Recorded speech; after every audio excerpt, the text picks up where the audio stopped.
Bawal sa isang barangay sa Dasmariñas, Cavite ang paglalaro ng computer game na Dota sa mga internet shop. At ang dahilan, nakakaapekto na raw ang naturang computer game sa pag-aaral ng mga batang nahuhumaling dito. Ang internet shop na mahuhuling lumalabag, posibleng ipasara. At nakatutok si Claire Delfin.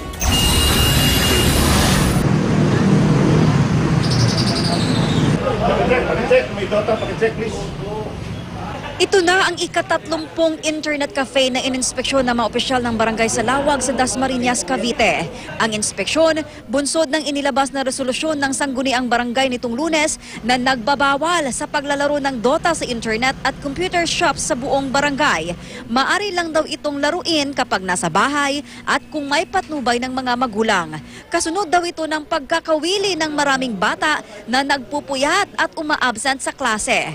At bukod sa ginagawa na umano itong pustahan, masamang impluwensya rin daw ito dahil nagiging violente raw ang mga bata. Merong 2 namatay na ang pinagmulan ay sa mga computer shop nang galing yung pag-aaway.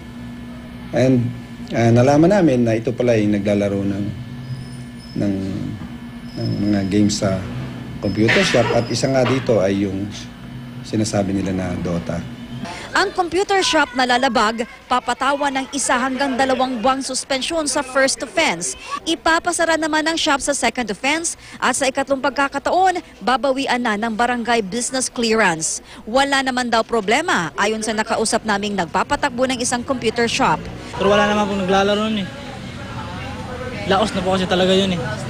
Kaya ang ilang nanay nakiusap na isama na rin ang iba pang computer games na kinababaliwan din ng mga bata. O tama lang din na ibawal para yung mga kabataan medyo makapag-concentrate sa pag-aaral nila.